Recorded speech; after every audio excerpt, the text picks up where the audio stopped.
अस्सलाम वालेकुम। उम्मीद रखता हूँ आप सब खुश व खुरम होंगे। अच्छा, आज हम जिस टॉपिक पे बात करने जा रहे हैं वो है क्या जो मौजूदा गवर्नमेंट की कंस्ट्रक्शन पॉलिसी थी that is going towards failure. सबसे पहले आप हमारे चैनल को सब्सक्राइब करें और बेल आइकॉन पे क्लिक कर दें। अच्छा, बात हो रही थी कंस्ट्रक्शन पॉलिसी की।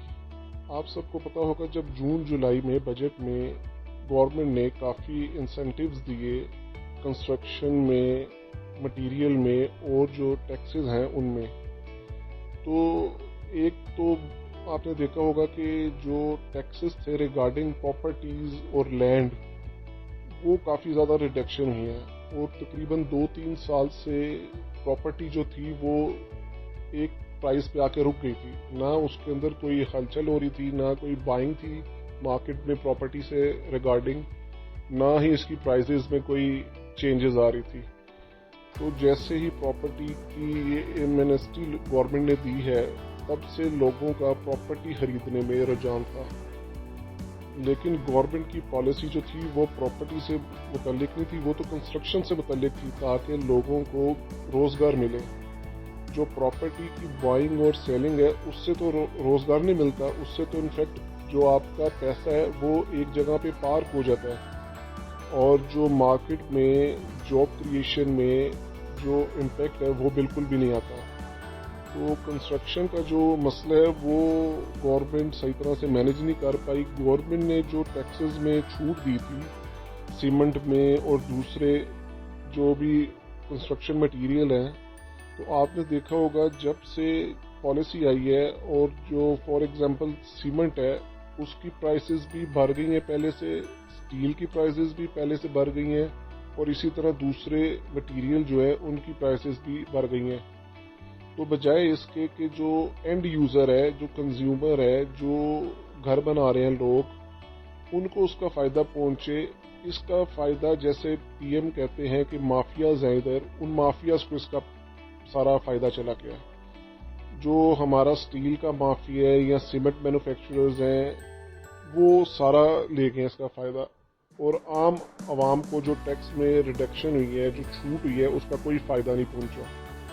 आपने देखा होगा जो सीमेंट है ये कोविड से पहले 470-480 के दरमियान में बिक रहा था लाहौर में, लेकिन जब कोविड के बाद टैक्सेस में छूट दी है तो बजाय इसके कि मज़ीद कमी आती, अब आपको 525-530 का पर बैग मिल रहा है। और जो टैक्सेस जो गवर्नमेंट ने छोड़े थे उसका फ़ायदा जो है बिल्डर्स को या एंड यूज़र को पहुंचाने की बजाय जो सीमेंट मैन्युफैक्चरर्स हैं उन्होंने सीमेंट की प्राइस इंक्रीज़ करके वो सारा फ़ायदा खुद ले लिया। इसी तरह स्टील है, उसकी भी प्राइस जो है वो 104-5 से 110 पर केजी पे थी, अब वो चली गई है वापस 120-125 के दरमियान। और इसी तरह दूसरे मटेरियल्स हैं उनमें जो है कोई बेनिफिट नहीं है। आप मार्केट में चले जाएं तो हर कोई कह रहा है कि ये एक बबल है दिसंबर तक, जब तक एमनेस्टी है। जैसे ही ये डीएक्टिवेट हो जाएगी या ख़त्म हो जाएगी तो जो प्रॉपर्टीज़ में भी एकदम बूम आया हुआ है वो सब ख़त्म हो जाएगा। तो ये एक बबल है। आपने अभी देखा होगा बहुत से मीडिया पर्सन्स हैं वो भी इसी तरह कह रहे हैं कि ये जो पॉलिसी है वो बिल्कुल नाकाम हो गई है या नाकामी की तरफ जा रही है।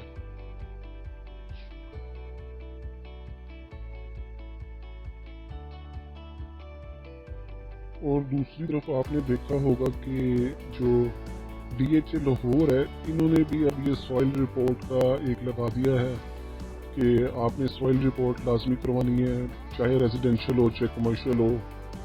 और इसमें 5 मरला 10 मरला कनाल, उसमें कोई एग्जेम्पशन नहीं है। कोई भी प्लॉट हो आपको जो है सॉइल रिपोर्ट लाजमी करवानी है। और नॉर्मली पहले जो थी सॉइल रिपोर्ट 25-30 हज़ार की हो जाती थी जब आप नॉर्मल मार्केट से करवाते हैं, लेकिन अब क्योंकि इन्होंने कंपलसरी कर दिया है कि सिर्फ इनकी जो मटेरियल की जो है लैब उधर से जो डीएचए 9 में है और 9 टाउन में इनका ऑफिस है और यहाँ यूईटी صرف 2 جگہوں سے آپ کروا سکتے ہو. اس وجہ سے اب ان کی منوپلی ہو گئی ہے اور جو لوگوں کا ہے وہ ایکسٹرا جو ہے وہ 1 لاکھ روپے تک یا اس سے بھی اوپر جو ہے وہ پے کرنا پڑ رہا ہے.